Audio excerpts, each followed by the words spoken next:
নিরামিষ কি তরকারি করবে বুঝতে পারছো না? তো আজকের ভিডিওটা তোমার জন্য। ভিডিওতে যাওয়ার আগে আমার চ্যানেলে নতুন হয়ে থাকলে প্লিজ চ্যানেলটি সাবস্ক্রাইব করে ভিডিওতে লাইক করবেন। আর হ্যাঁ, কমেন্ট করতে যেন ভুলবেন না। তো রেসিপিতে যাওয়া যাক।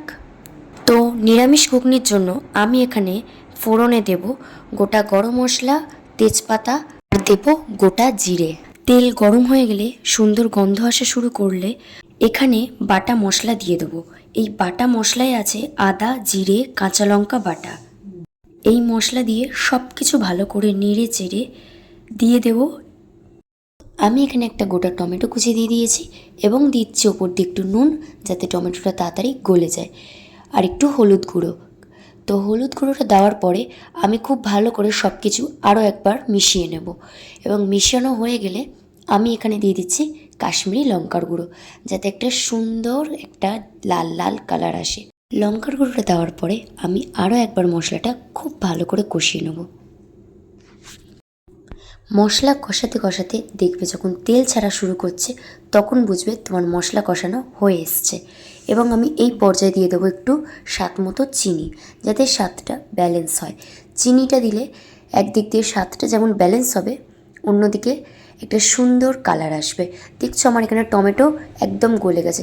টমেটোকে একদম খুন্তি দিয়ে ভালো করে চেপে চেপে দেবে, যাতে টমেটোটা একদম গলে যায়। যখন দেখবে দেখো আমার এই পর্যায়ে একদম মশলা দিয়ে তেল ছাড়া শুরু করে দিয়েছে, তার মানে আমি বুঝবো আমার মশলা কষা হয়ে গেছে। দেখো আমার মশলা দিয়ে কিন্তু তেল ছাড়া শুরু করে দিয়েছে, একটা সুন্দর কালার চলে এসছে। তো আমি এখানে এবার দেবো হচ্ছে আলু মটর সিদ্ধ, যেটা আমার আগে থেকেই দুটো সিটি মেরে আমি রেখে দিয়েছিলাম।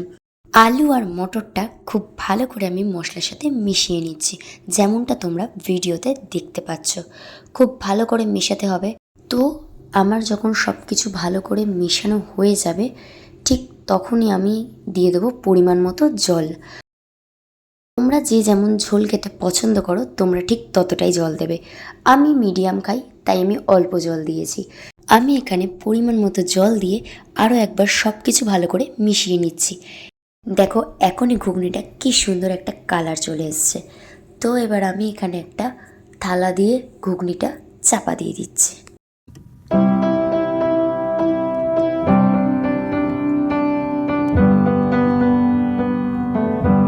থালাটা সরিয়ে যখন দেখছো ঘুগনিটা ফুটছে টকবক করে, ঠিক তখনই আরও একবার সব কিছু মিশিয়ে নেব।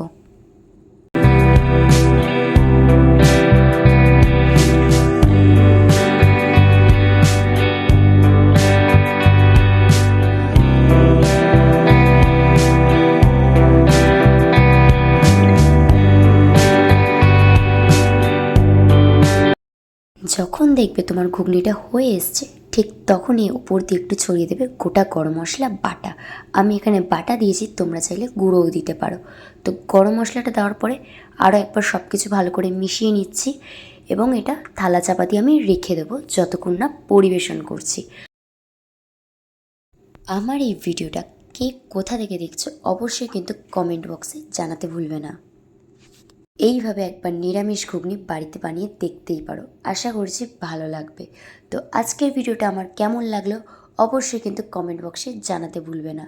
তো আজকের মতো এই পর্যন্তই, দেখা হচ্ছে নতুন কোনো ভিডিওতে। ততক্ষণ ভালো থাকুন, সুস্থ থাকুন।